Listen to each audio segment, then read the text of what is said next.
Welcome, everyone. I hope that you are staying safe and sound wherever you are during this global pandemic. We have a lot of questions that we are asking ourselves every day about the progress with the development of drugs, about the progress with the other treatments such as vaccines, about the possibility of using plasma from COVID-19 patients who have survived, and also when will this pandemic end? And what better way to answer these questions than asking experts in the field who have been working on these things for quite a long time. Today we have a very special guest, Professor Sir Munir Pirmohamed, who is a clinical pharmacologist and geneticist. He's also David Witherall Chair in Medicine at the University of Liverpool. He's also the Chair of Pharmacogenetics at the United Kingdom National Health Service. He also has experience that extends to drug safety, sciences, and personalized medicine. And his research focuses on moving discoveries from the lab to the clinic and from clinic to applications, making sure that drugs are safe and effective before they are being used by public. And most importantly, he has published over 520 papers, all peer-reviewed. What an amazing CV. Thank you so much for being with us, Professor Munir. Thank you. Thank you. Pleasure. So let's proceed with the first question. There have been a number of studies that have stated the benefits of using plasma transfusion from recovered COVID-19 patients to critically ill patients to help them go through the illness. What do you think about this procedure? Well, thank you very much for the question. I should start by saying that I'm answering these questions as an individual clinician and researcher, and these are my own views rather than any other institution I may represent. Yes. So it's when one has an infection, such as a COVID-19 infection, one develops an immune response to that. And a part of that immune response is to develop antibodies, which are there to get rid of the virus. Yeah. So if you recovered from the coronavirus infection, your plasma hopefully should be full of antibodies, which may be able to use to be able to treat other patients. And that's the basis of using convalescent plasma.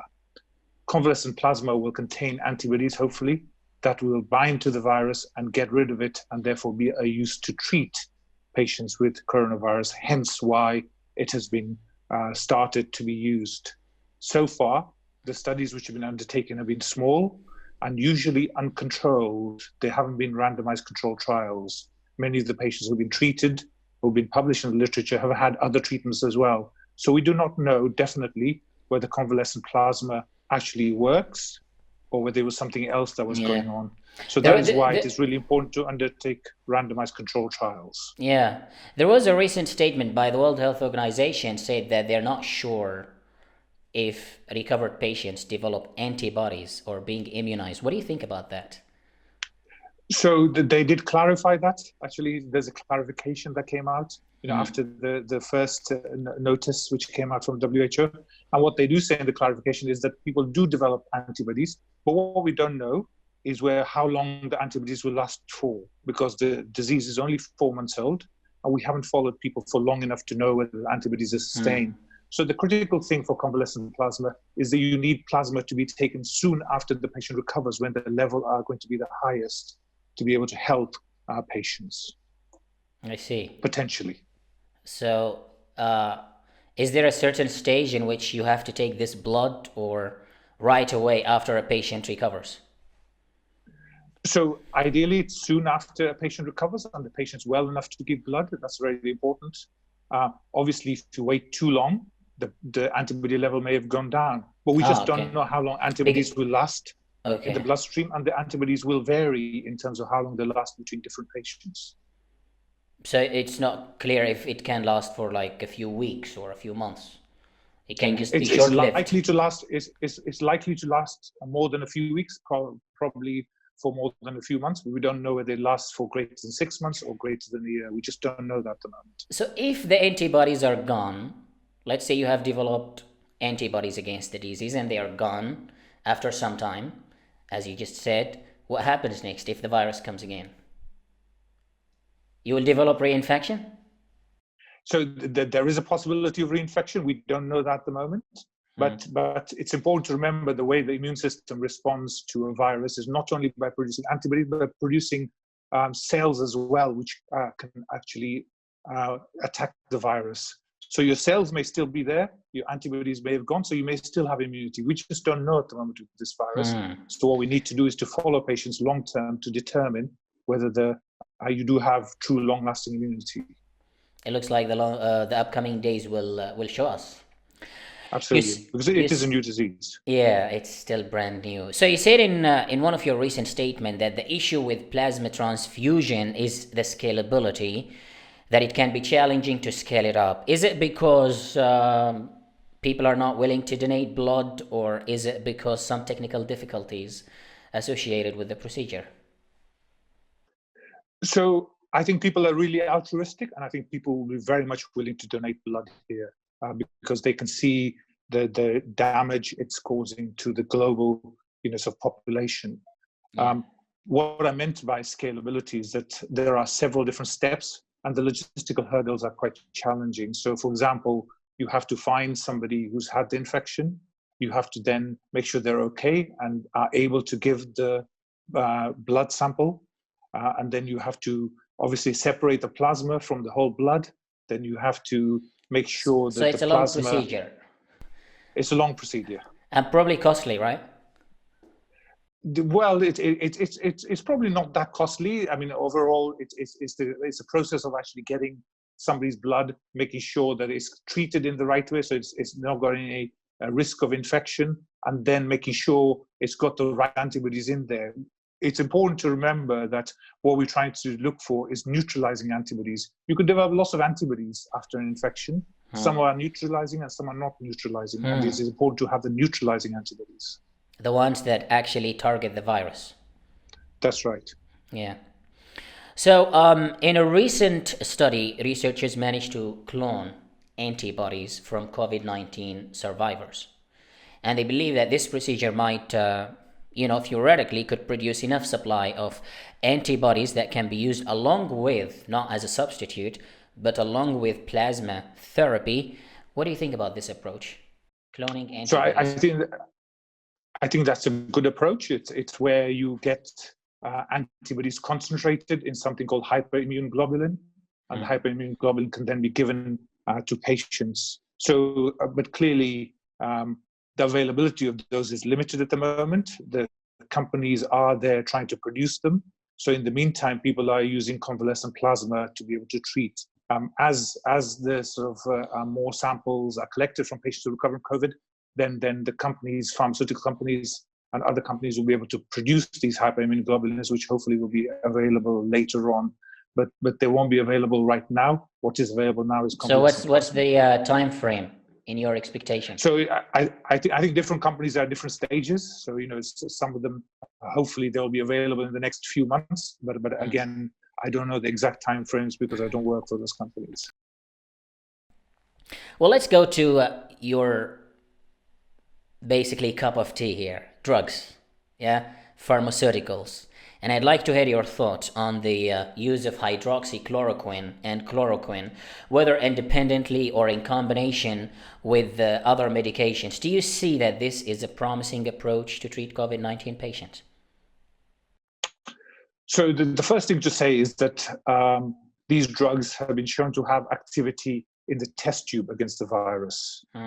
But activity in the test tube does not necessarily translate to activity in a diseased patient. And so therefore, it's really important to undertake the randomized controlled trials to see whether the drugs are effective against COVID-19 in patients with different degrees of disease. And those big randomized controlled trials are ongoing at the moment. Some of the studies which have been published so far have been relatively small scale. And so therefore, it's difficult to know exactly whether it works at the moment or not, but it is a larger randomized controlled trials, which hopefully should be available within the next few weeks, which will tell us whether it actually works or not. So you can't really draw a conclusion from these small studies? You can't draw a conclusion in terms of efficacy from the small-scale studies, but you can start drawing conclusions on the known safety profile of hydroxychloroquine and azithromycin in particular, which is used in combination. We know that the European Medicines Agency and the FDA have produced safety notices on their websites, highlighting the potential for these drugs to cause cardiac side effects in certain vulnerable patients. Yeah. So basically, this brings me to the safety, because the US FDA recently issued a warning to the public against the use of hydroxychloroquine and chloroquine outside of hospital settings and clinical trials. And then you have some hospitals in France and Brazil that have stopped using this treatment because they noticed that patients are starting to develop cardiac problems and heart-related issues. What could have gone wrong? Is it possible that, maybe it wasn't done with the right proportions of the dosage? The dose was not right because maybe every patient requires a certain dose? Or is it the focus group? Because people who oppose, or who actually, people who agree that this should be used, said that they were putting critically ill patients or hospitalized patients, and that's not what it should be done, based on what they said. Or maybe the combination of drugs, or maybe we should just leave it and move to something else. What could have gone wrong?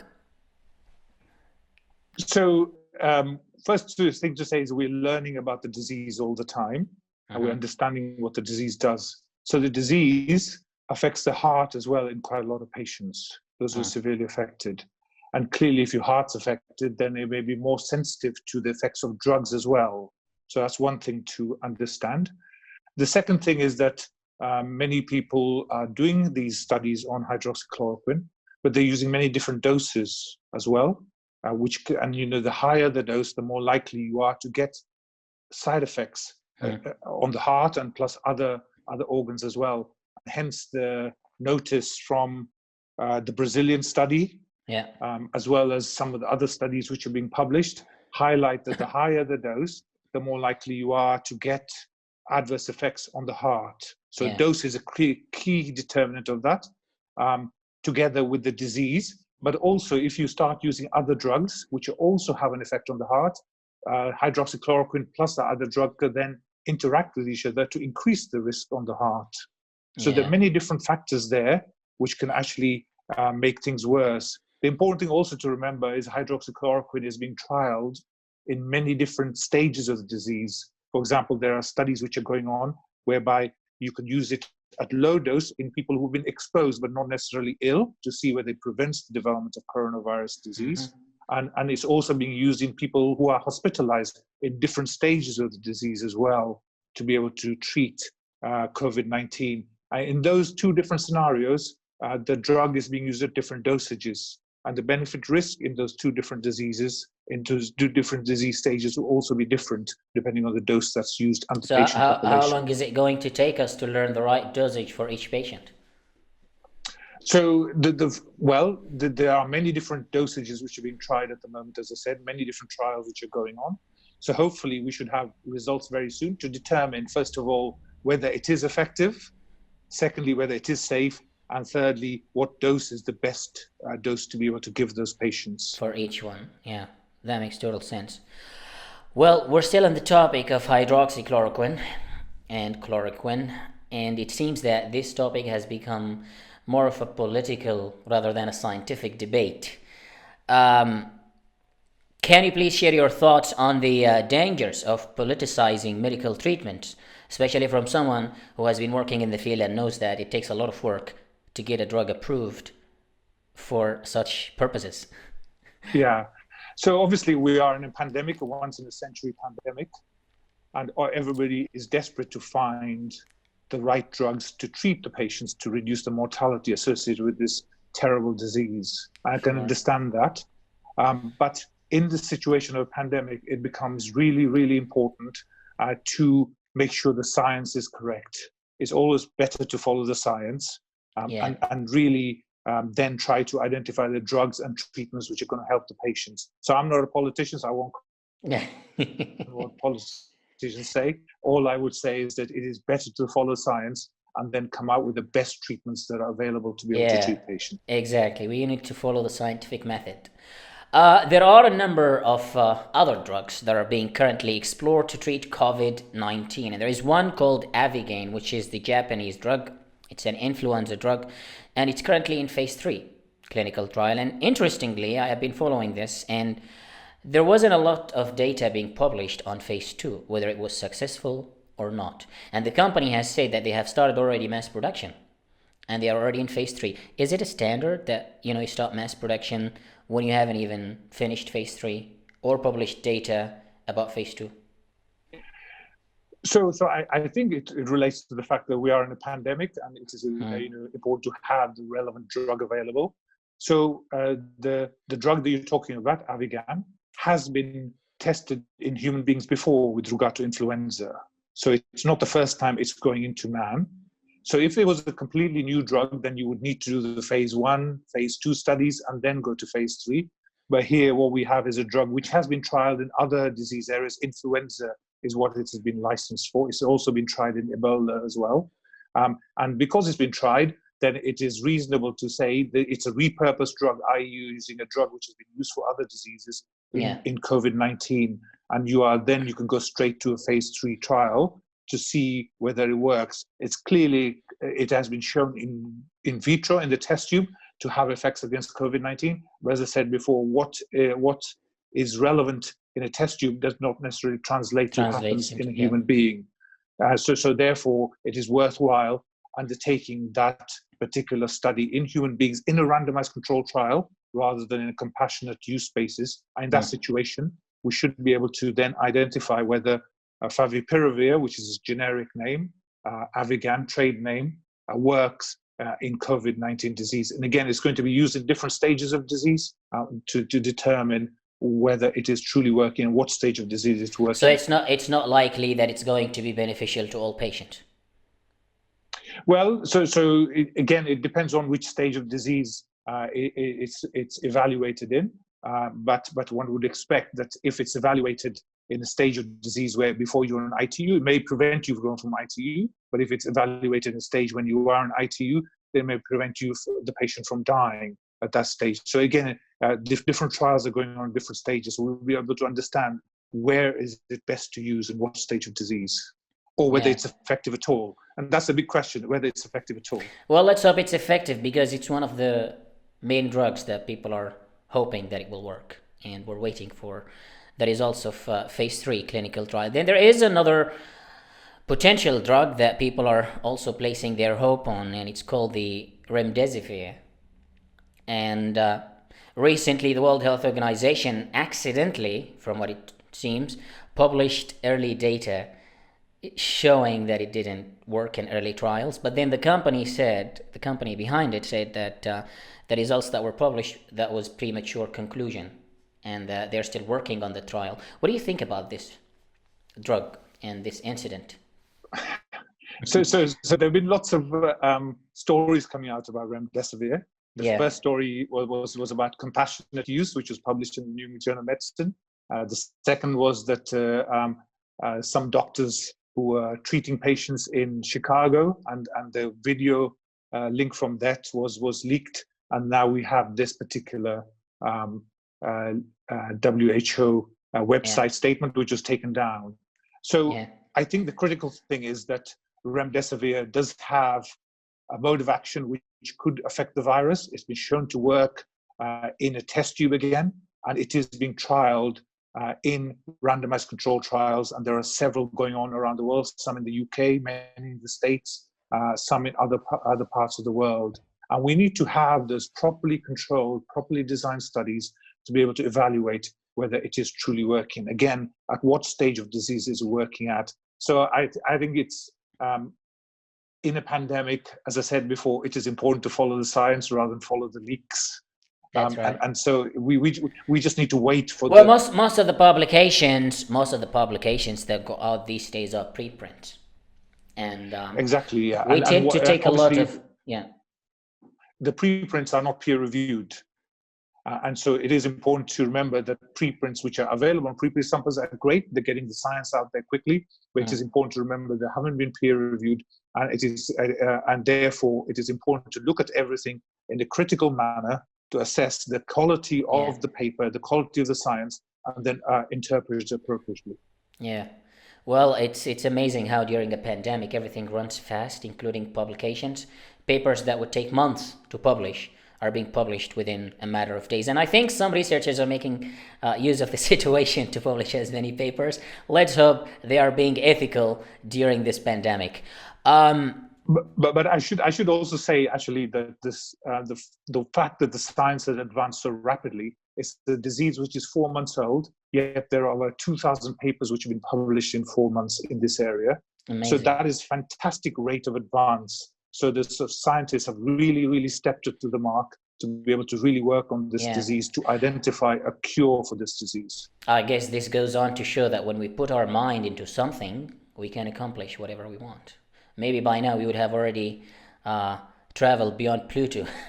All right, so are there any other drugs that may have potential but have not been explored to treat COVID-19? I mean, there are a number of other drugs, but other ones that you, from your experience, think might be worth looking at. So in the clinical trials databases, there are an awful lot of drugs which are being trialed at the moment. Some are the antivirals, which actually attack the virus themselves. Some are drugs which are interacting with the immune system to reduce the intensity of the immune response, so-called cytokine storm. And some of those drugs which block, for example, some of the cytokines, such as interleukin-6, are also being trialed. And so it may be that those will also be interesting to look at in terms of randomized control trials to see whether they are effective, particularly in patients with the more severe disease. And I think that will be very important studies to come out. And in the future, we may need to use a combination of antiviral plus a drug that affects the cytokine storm together to be able to treat this. I see. So we need a combination of different therapies combined together to get rid of the virus. That is a possibility. That is a possibility, but I think it's going to take a while since there will be different factors to play, to come to, this is a question that I just thought about, is the serological tests. Yeah. Are they accurate? The accuracy of these tests. Yes. So there are an awful lot of serological tests out there. I haven't studied any of them, but all I do is been reading about them and understanding the sensitivity and specificity. So they all seem to vary. Most of the tests have been tested in patients who were severely ill, but very few have been tested in patients who had mild disease or asymptomatic disease. And what you want is a test to be sensitive enough to be able to identify those individuals who had mild disease as well as severe disease. You also want the antibody test to be specific, so they only recognize as the coronavirus that we're talking about rather than the other coronaviruses. There are a number of There are other coronaviruses as well. So if you have an antibody which recognizes all coronavirus, it will tell all of us that we've had COVID-19, which won't be true. And therefore you will have this false sense of reassurance. So you want something which is sensitive to pick up COVID-19, but also specific enough to be able to pick up COVID-19 rather than all the coronaviruses. So I think the tests are being worked on, and there are hopefully new tests which are coming out, which will be much more sensitive and specific and can actually look at patients who are mildly affected as well as severely affected. Well, let's hope that they will be ready soon, because we need them. I was reading yesterday that experts are warning about what's called quarantine fatigue. People want to leave, they want to go out, and it seems that an antibody test that can detect people who have recovered would be the best way. Hopefully that's the theory. That's the theory. What do you think about herd immunity, which many countries are actually? I mean, Sweden, I think, is using herd immunity. The UK was planning to do that as well. Herd immunity is a concept that obviously has been used in many different disease areas. I think I did actually listen to the spokesman from the Swedish government and said that They were never really pursuing herd immunity as such, but they are using lockdown measures, but they're not as strict as in other countries. And they are trying to utilize other measures as well in terms of contact tracing and so on to be able to reduce the spread of this disease.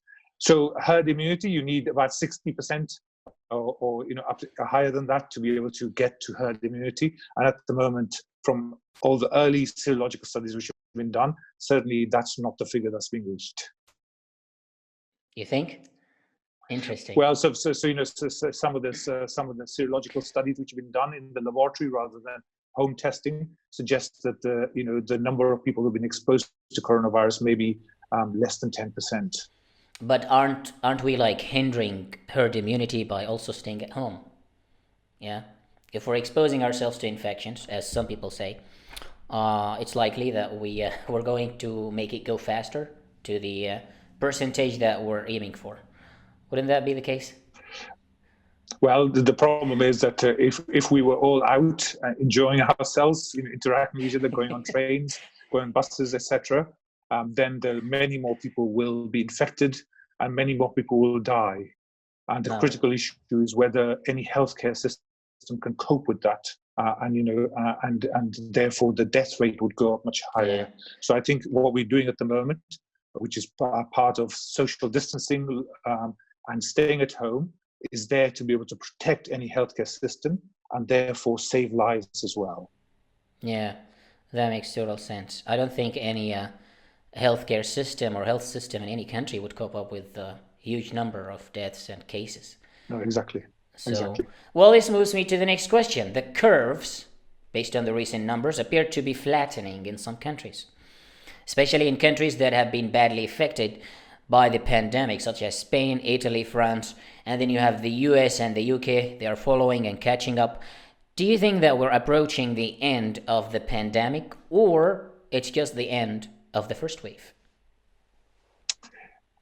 So that's difficult to say. I would hope that it was the end of the pandemic, but I fear that what we will have is a need for social distancing and other measures to be able to reduce the spread of virus for much longer, so that we don't get a second wave and a third wave. How much longer? And then well, so I'm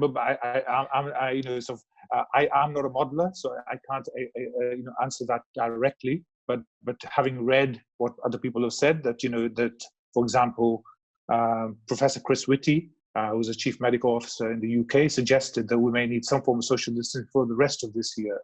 Whoa. So at the moment, all we can say is hypothesize, and what we need to understand is what is going on in other countries which may be further ahead in the pandemic.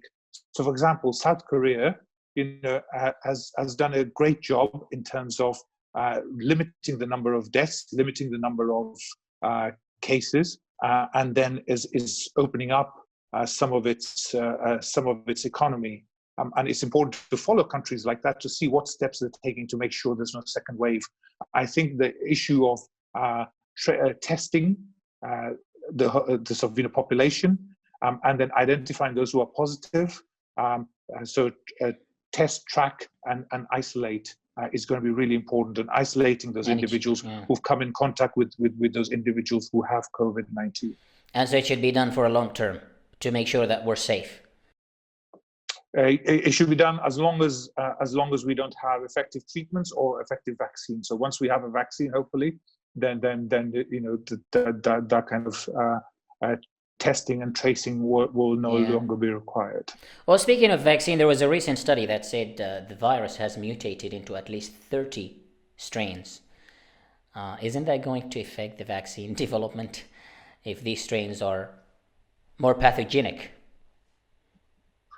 So viruses always mutate, but most of the changes which occur are very small changes which occur, which are usually do not affect the way the virus acts on the body, but those small changes also allow us to be able to use sequencing techniques to be able to track how the virus spreads across the population, across the country, and across the globe. And so those genomic techniques which are now available allow us to be able to trace those changes which occur, to see how the virus enters different countries or who you're infected by, in terms of the virus that you may be carrying. The critical issue is that whether the virus changes occur in the area whereby the virus interacts with the cell and how it gets into the cell. And at the moment, I've not seen any data which suggests that You mean the spike that protein? part, that's right, which interacts with the ACE2 receptor. Yeah. So I've not seen any data which suggests that there are mutations going on around there. And most of the vaccines, as far as I understand it, will be directed towards that part of the virus to be able to therefore provide long-lasting immunity. And clearly, that is the phase 1 studies are going on at the moment in the United States and the UK, and hopefully those will be positive in terms of providing an immune response. And then they have plans to be able to take those studies into larger scale studies to be able to show that they're truly efficacious and safe as well. Clearly, safety is critical. When you're going to vaccinate the mass population of the world who are not infected and who are healthy, you want to make sure the vaccine is safe as possible and doesn't cause any adverse effects. Who also have a large group of people who are resistant to vaccination as well. Yeah. So yes, absolutely. Yeah. Well, this brings me to the last question. What's your prediction on how this pandemic will end, and what can policymakers and the public do to speed things up? So all pandemics end. If you look at history, it's a matter of time. End, but yes, but the critical thing that we need to do is to make sure the pandemic ends as quickly as possible. Sure. And so it is therefore important to follow the advice that is being given. At the moment, advice in the UK, for example, is to social distancing, stay at home, and try to keep the rate of infections down, flatten the curve, and hopefully then get the number of cases down and prevent a second wave in the future. So I think those are important messages that we all need to abide by, and seeing what's I was in the hospital last week looking after patients, and in terms of what people have done, it's fantastic how the people have managed to stay at home and adhere to the guidance which has been given throughout the world, and because people realize how dangerous this virus is and how it is important to really undertake the procedures that have been put into guidance to be able to help reduce the scale of the pandemic. Well, let's hope that there won't be a second wave so that we get out of this very soon. And absolutely. Yeah. Well, Professor Sir Munir Pirmohamed, thank you so much for sharing your insights and your experience with us in this interview. It was amazing and very useful. And stay safe and take very good care of yourself and your family. And thank you again. Thank you very much.